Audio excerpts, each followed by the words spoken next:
Assalamualaikum warahmatullahi wabarakatuh.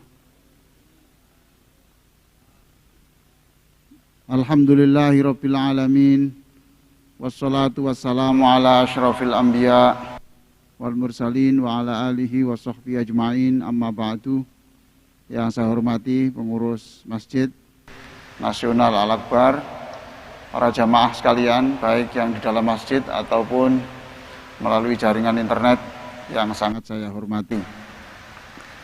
Malam hari ini saya akan menyampaikan ceramah tentang atau dengan topik jangan memaksa Allah. Kajian malam hari ini tetap pada bingkai terapi sholat bahagia.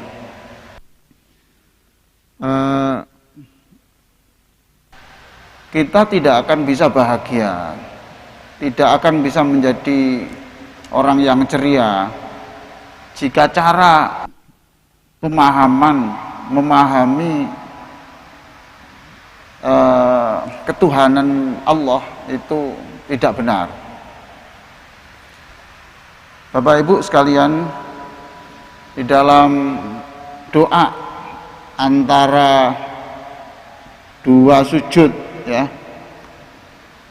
kita berdoa Rabbi firli warhamni, kemudian wajburni, ya Allah penuhilah apa saja yang menjadi kebutuhan saya, ya, kebutuhan makan, minum, kebutuhan membayar angsuran, itu minta semuanya,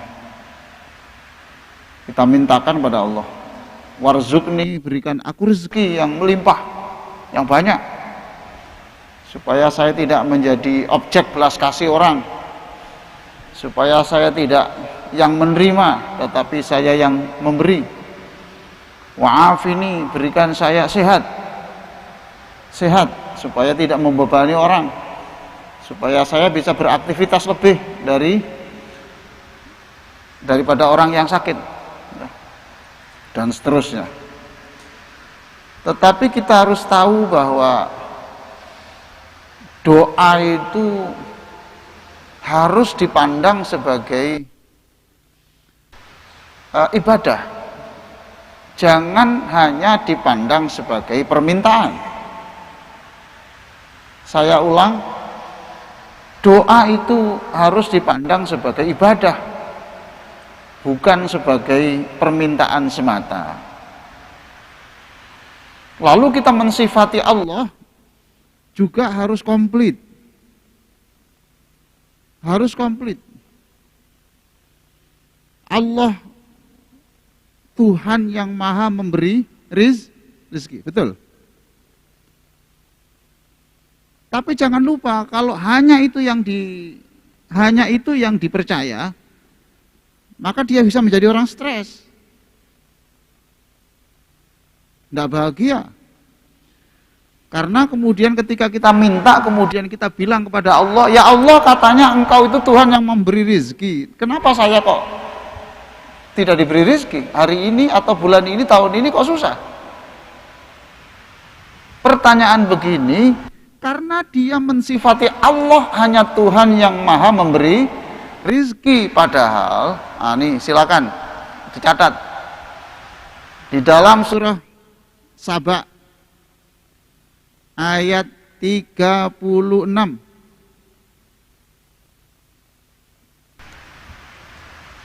Qul inna rabbi yabsutur rizqa liman yasha'u wa yaqdir walakinna aktsarun nasi la ya'lamun.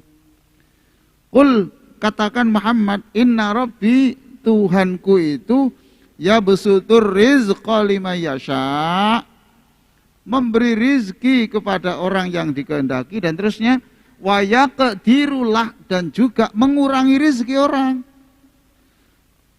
Jadi Allah itu Tuhan yang maha memberi rizki yang luas, dan juga Allah maha mengurangi.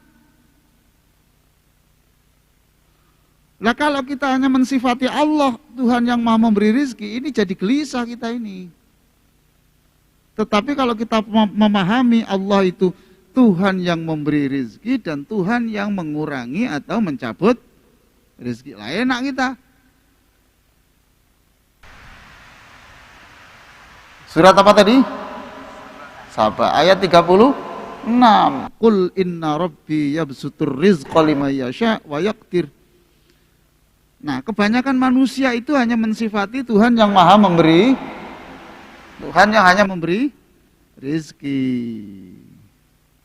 Benar Quran itu. Ayat berikutnya, walakinna aktsaron nasi la ya'lamun. Tapi kebanyakan manusia itu tidak tahu ini. Nah, kapan Allah itu memberi rizki kepada kita? Atau kapan Allah mengurangi rizki kepada kita? Itu urusannya Allah. Kita tidak boleh memaksa Allah sesuai dengan kehendak kita. Faham?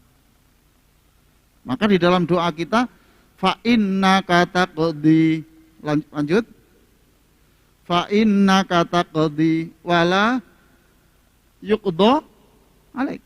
Doa kunut. Wahai Allah, engkau itu Tuhan yang Maha memutuskan dan tidak boleh ada orang yang memaksa engkau membuat keputusan.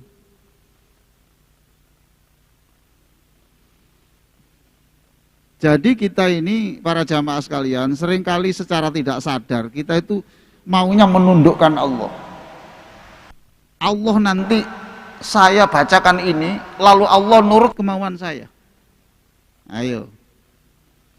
Allah saya bacakan ya Latif 129, Allah saya bacakan ya Razak 1000 kali, lalu nanti Allah itu tunduk kepada saya, sehingga Allah dipaksa untuk memberi rizki pada kita, padahal Allah itu punya hak untuk memberi rizki dan mencabut atau mengurangi rizki. Ini perlu dicatat.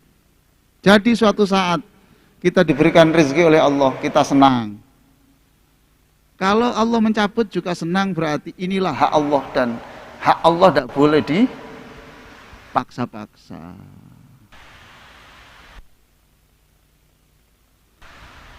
Para jamaah sekalian, makanya judulnya malam ini jangan memaksa Allah, ya. Jangan memaksa Allah, jangan mendikte Allah. Nah sekarang bagaimana supaya itu tidak terkesan mendikte, supaya doa kita itu tidak terkesan mendikte, dan supaya kita ini legowo dan kita senang? Resepnya ini,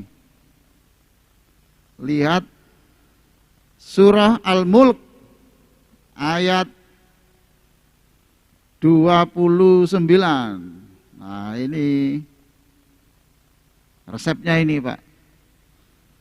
Saya yakin kalau Bapak menerapkan ini, yang satu tadi surat Saba berapa? 36 itu dipahami. Jadi sifat Allah itu harus dipahami secara komplit.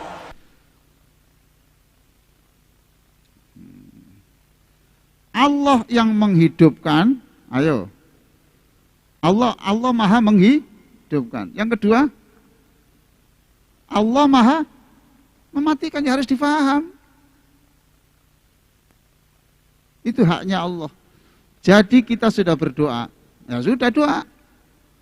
Oh Allah punya hak yang begitu.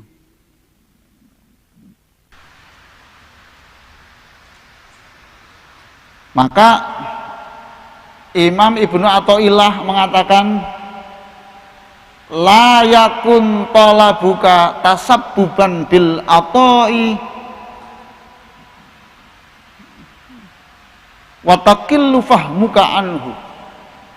Jangan sekali-kali kamu meminta, jangan sekali-kali permintaanmu itu nanti menjadi sebab Allah memberi engkau. Kalau itu yang terjadi, fayaqilla fahmuka anhu, maka sedikit sekali ilmumu itu, kamu masih kelihatan tidak pinter. Lalu bagaimana? Wal yakun talabuka li'idharil ubudiyah. Maka doamu itu harus diyakini Ya sudah, karena saya disuruh Allah berdoa, saya berdoa. Karena Rasulullah menyuruh saya meminta kepada Allah, saya juga meminta.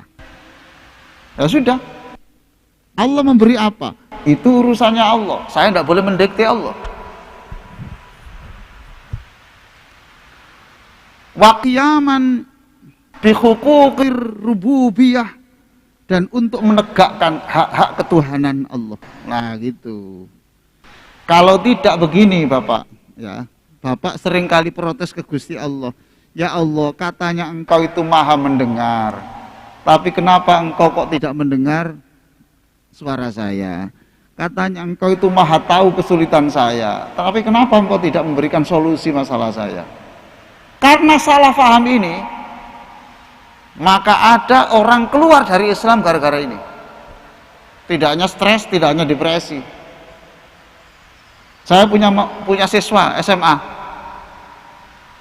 dia keluar dari Islam.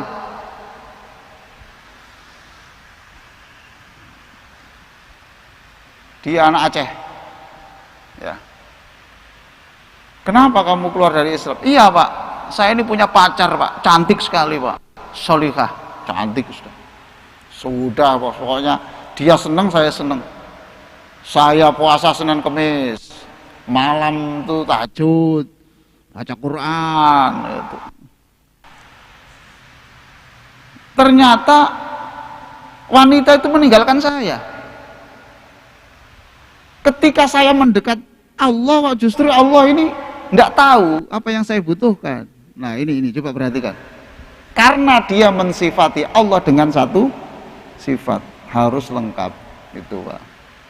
Maka orang yang bersedih itu pasti imannya keropos, pasti salah di dalam keimanannya, itu salah.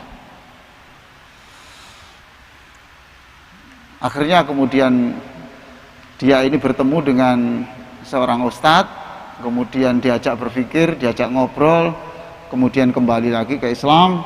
Alhamdulillah sampai sekarang dia muslim. Nah kita sebenarnya juga kadang-kadang protes ke Gusti Allah, walaupun tanpa diucapkan. Ya Allah, saya ini kurang apa? Sudah berapa tahun saya berdoa begitu. Nah sekarang supaya ini Pak ya, supaya tidak stres, cara berdoa itu gunakan rumus surat Al-Mulk ayat 29.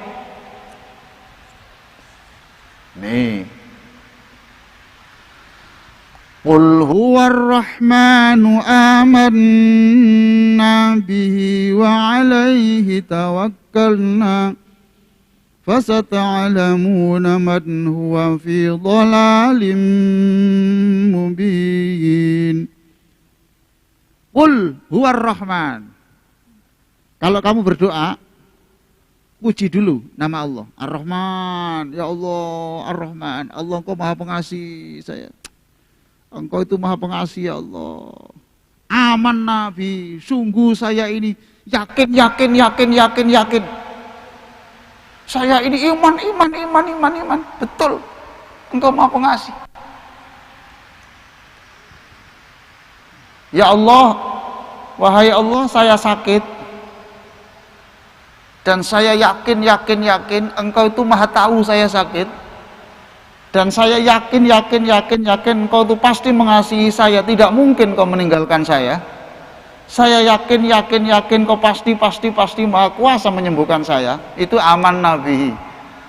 Tapi jangan lupa, doa harus diakhiri wa alaihi tawakkalna. Akhir dari doa itu Bapak tambahi, itulah doa saya, selanjutnya saya pasrah kepadamu.